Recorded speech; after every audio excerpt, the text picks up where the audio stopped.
جب کوئی آپ سے کہے محرم میں یہ کام کرو، بولو بھائی ہم چونکہ اہل سنت والجماعت میں سے ہیں، ہم چونکہ سنی ہیں، لہذا ہمارے ہاں کوئی مہینہ ہمارے مذہب کے مطابق منحوس نہیں ہے۔ پھر کوئی آپ کو اصرار کرے نہیں یہ نہیں یہ نہیں ہے، آپ بولو بھائی ہم تم پہ اپنا مسلک تھوپ رہے ہیں کیا؟ تم جلوس نکالتے ہو، تم ماتم کرتے ہو، ہم تو نہیں تمہیں روکتے آ کے، بلکہ گورنمنٹ تمہیں تحفظ دیتی ہے، سیکیورٹی دیتی ہے گورنمنٹ تمہیں۔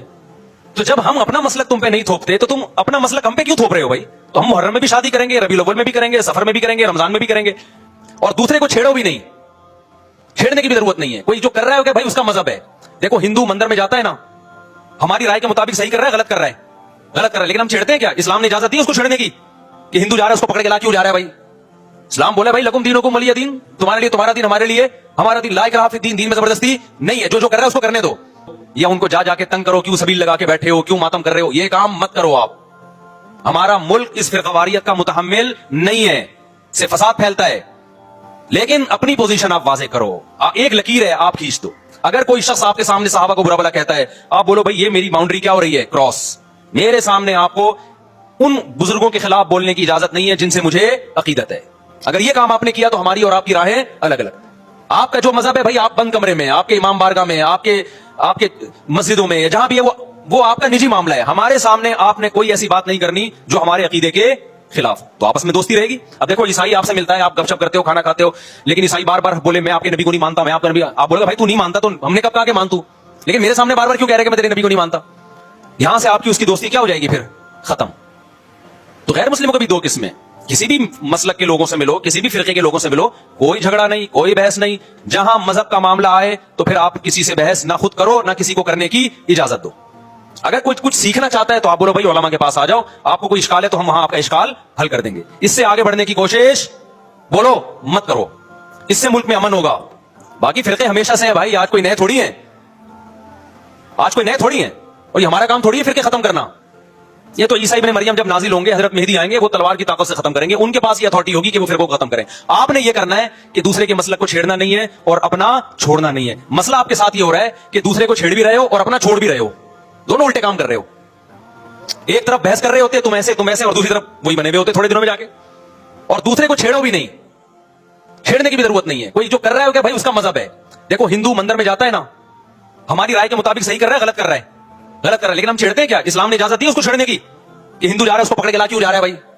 اسلام بولا بھائی لکم دینکم ولی دین، تمہارے لیے تمہارا دین، ہمارے لیے ہمارا دین، لا اکراہ فی الدین، دین میں زبردستی نہیں ہے، جو کر رہا ہے اس کو کرنے دو۔ کبھی اسلامی تاریخ میں کوئی ایک مندر بھی ہمارے علم میں نہیں ہے کہ اس میں ہندوؤں پہ پابندی لگی ہو کہ مندر نہیں جا سکتے۔ جب تک اسلامی حکومتیں رہی ہیں، ہندوستان میں 1000 سال مسلمانوں نے حکومت کی ہے، اگر ہندوؤں کو مندر جانے سے روک دیتے تو آج یہ مندر ختم ہوتے۔ اسلامی حکومت جب ختم ہوئی ہے تو بھی مندر، لاکھوں کی تعداد میں مندر تھے۔ اسلام مسجد جانے کا حکم دیتا ہے یا چرچ جانے کا؟ بولو مسجد۔ چرچ جانے کو غلط سمجھتا ہے کیونکہ وہاں غیر اللہ کی، عیسیٰ ابن مریم کی عبادت ہو رہی ہے، لیکن کیا اسلام آپ کو پرمیشن دیتا ہے کہ کوئی عیسائی چرچ جا رہا ہو تو آپ اس کو روکو کہ تو یوں جا رہا ہے بے مسجد میں آ؟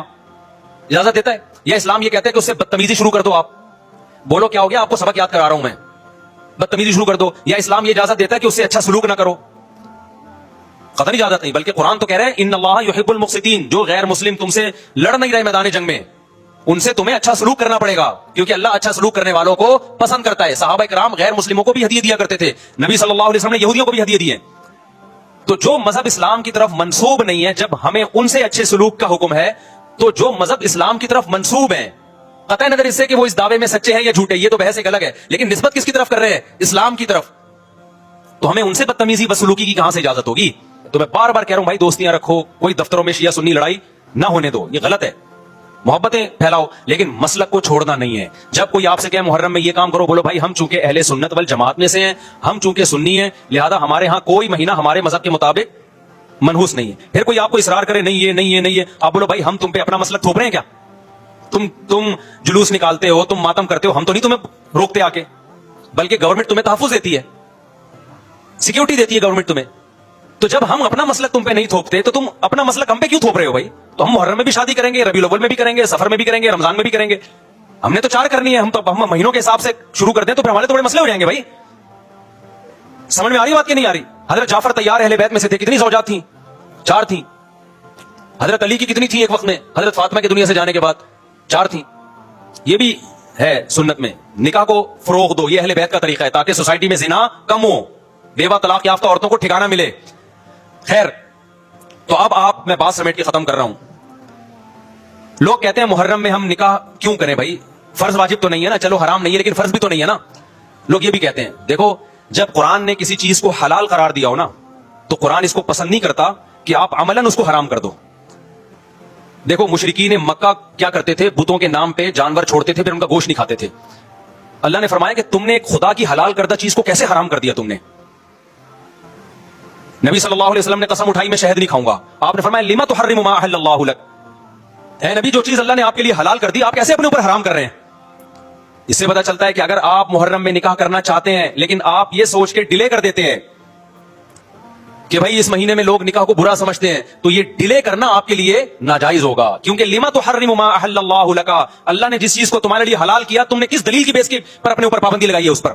ایک تو ہے نا کسی کو شادی کا خیال ہی سفر میں آ رہا ہے، ربیع الاول میں آ رہا ہے، وہ تو ایک الگ بات ہے، لیکن اس کا نکاح محرم میں ہونا تھا. صرف محرم کی وجہ سے وہ ڈیلے کر رہا ہے کہ جی میں ربیع الاول میں لے کے جاؤں گا. یہ ڈیلے کرنا قرآن و سنت پہ زیادتی ہے یا نہیں ہے؟ یہ اللہ کے حلال کو عملاً حرام کرنا ہے یا نہیں ہے؟ نہیں ہے بات سمجھ میں؟ پھر اگر کوئی شیعہ آپ سے کہتا ہے کہ بھئی آپ ہمیں چھیڑنے کے لیے کام کر رہے ہو، آپ بولو نہیں بھائی ہم آپ کو چھیڑنے کے لیے نہیں کر رہے، آپ کا مسلک ہے، آپ اس پر عمل کریں، ہمیں اس پہ کوئی اعتراض نہیں ہے. لیکن ہم کس کے پر عمل کریں گے؟ ہم اہل سنت والجماعت ہیں. کتنے صحابہ ہیں، خود نبی کی نکاح محرم میں ہوا ہے. اور ویسے بھی ہمارے ہاں شہادت ایک منحوس عمل نہیں ہے، شہادت ایک مبارک عمل ہے. 10 محرم پہلے سے فضیلت والا دن تھا، محرم پہلے سے فضیلت والا مہینہ تھا. حسین ابن علی کی شہادت سے اس مہینے کے تقدس کو 4 چاند لگ گئے ہیں اور مقدس ہو گیا یہ مہینہ. یہ کیسی بات ہے جو شہادت کا دن ہو ہم اس کو منحوس قرار دے دیں؟ بھائی ہمارا یہ جگرا نہیں ہے. سمجھتے ہو کہ نہیں سمجھتے ہو؟ تو اس لیے محرم میں اگر کسی نے نکاح کرنا ہے اس کو ڈیلے مت کرو میرے بھائی. لوگ کہتے ہیں فرض تو نہیں ہے نا. آپ اگر اس کے نحوست منحوس ہونے کی وجہ سے ڈیلے کر رہے ہو تو پھر آپ پہ فرض ہوگا کرنا. کیوں؟ اس آیت کی روشنی میں لما تحرم ما احل اللہ لک. ہے نبی، جس چیز کو اللہ نے حلال قرار دیا آپ کس دلیل کی بیس پہ اس کو اپنے اوپر حرام کرتے ہیں؟ سمجھتے ہو کہ نہیں سمجھتے؟ تو اسی طرح یہ جو باقی کام محرم میں ہو رہے ہیں، مرثیے سن رہے ہیں لوگ، نوحے سن رہے ہیں، رکشے والوں نے بھی لگائے ہوئے ہیں، تو بھائی شیعہ حضرات کا مسئلہ کہ ان کو کرنے دو، آپ یہ عمل مت کرو. اگر آپ سنی ہو تو پھر اہل سنت والجماعت کے ہاں میتوں پہ رونے کے مرثیے یہ جائز نہیں ہے، کیونکہ اس سے غم بڑھتا ہے. ہمارے نبی نے جعفر طیار رضی اللہ عنہ کی زوجہ کو، جن کا حقیقی غم تھا اس وقت، ان کو نہیں رونے دیا. تو ہمیں کیسے آپ صلی اللہ علیہ وسلم چیخو پکار کی اجازت دیں گے؟ اسی طرح محرم میں سبیلے لگانا، اس کی بھی کوئی دلیل نہیں ہے. سیدنا حسین ابن علی وہ تو پیاس ظلم سے شہید ہوئے. وہ ایک طرف آپ کہتے ہیں وہ پیاسے تھے، ان کو پانی نہیں ملا، دوسری طرف آپ اس دن میں لوگوں کو پانی پلا رہے ہیں، تو اس کی لاجک بھی نہیں بنتی کوئی. اسلام نے 10 محرم کو روزے کا دن قرار دیا، روزہ اور سبیل جمع نہیں ہو سکتے. سمجھتے ہو کہ نہیں سمجھتے؟ آپ کہہ سکتے ہیں کسی کو پانی پلانے پر کون پابندی لگا سکتا ہے؟ پانی پلاؤ بھائی پورے سال، اسپیسیفک ان دنوں میں کیوں پلا رہے ہیں آپ؟ تو جو شیعہ حضرات ہیں ان کا مسلک ہے، ان کو کرنے دیں. میں بار بار اس لیے کہہ رہا ہوں ایسا نہ چھیڑ چھاڑ شروع کر دے جا کے. پہلے ملک میں لڑائیاں بہت ہو رہی ہیں، دوبارہ ایک نئی جا کے بتا جہاں بھی سبیل لگی ہوئی ہے جا کے ان کو چھیڑنا شروع کر دو. سبیل کیوں لگا؟ چھیڑنے کی اجازت نہیں ہے کسی کو. آپ نہ لگائیں نہ پیئیں. بولے بھائی ہمارے لیے محرم ایسا ہے جیسے دوسرے مہینے ہوتے ہیں. 4 مہینے محترم ہے، محرم، رجب، ذی-القعدہ، ذی-الحجہ. تو جتنا ذی-القعدہ ذی-الحجہ ہے اتنا ہی محرم اور رجب ہے. تو جیسے ان مہینوں میں نارمل رہتے ہو ان میں بھی ہم نے ایسے ہی رہنا ہے. سمجھتے ہو کہ نہیں سمجھتے ہو؟ اور حلیم کی دیگیں مت پکاؤ محرم کی راتوں میں. حلیم کھا سکتے ہو جب چاہو اس خاص ان دنوں میں. اور ویسے بھی جو لوگ پوری رات حلیم کے دیگڑے میں گھوٹے لگاتے ہیں صبح روزہ نہیں رکھتے. ہو کیا خیال ہے جب آپ پوری رات دیگڑے میں گھومتے رہو گے؟ دیکھا نہیں ہے پوری رات دیکھ کے اندر گھومتے رہتے ہیں جیسے موت کے کنویں میں نہیں بائک چلاتا بندہ. تو صبح روزہ رکھے گا ایسا آدمی؟ تو یہ ساری چیزیں آپ کو اس کام سے روکتی ہیں جو سنت سے ثابت. تو اللہ تعالی ہمیں محرم میں وہ کچھ کرنے کی توفیق عطا فرمائے جس کی ہمیں اللہ، اس کے رسول اور صحابہ نے پرمیشن دی ہے، اور ان تمام باتوں سے اللہ ہمیں بچنے کی توفیق عطا فرمائے جس سے اللہ، اس کے رسول اور صحابہ نے ہمیں بچنے کا حکم دیا ہے. حضرت عمر فاروق کی شہادت کا کون سا دن تھا؟ کچھ علماء کہتے ہیں اس میں بہت اختلاف ہے حضرت عمر کی شہادت کے دن کے بارے میں. وجہ اس کی یہی ہے کہ صحابہ کرام کسی کی ولادت اور شہادت کے دن کو ویلیو نہیں دیتے تھے. صحابہ کرام ان دنوں کو ویلیو دیتے تھے جو شریعت نے متعین کی ہیں. یہ تو ہم لوگوں نے غیر مسلموں سے طریقے سیکھے ہیں، غیر مسلموں سے طریقے سیکھے ہم لوگوں نے کہ بھائی فلاں دن بڑا ہے، فلاں دن چھوٹا ہے، فلاں پیدا ہوا تھا. اسلام میں ایسا کچھ نہیں ہے. دیکھو نبی صلی اللہ علیہ وسلم کی ولادت کا دن پیر کا دن تھا نا. آپ کی ولادت کا دن کون سا تھا؟ پیر کا، صحیح حدیث میں. لیکن آپ نے مقدس دن جمعے کو قرار دیا. حالانکہ یہودیوں کے لیے ہفتہ تھا، عیسائیوں کے لیے اتوار تھا. یہودی پرانی قوم، اس کے بعد عیسائی آئے، اس کے بعد مسلمان آئے، تو ہمارے لیے تو پیر بنتا تھا ویسے بھی.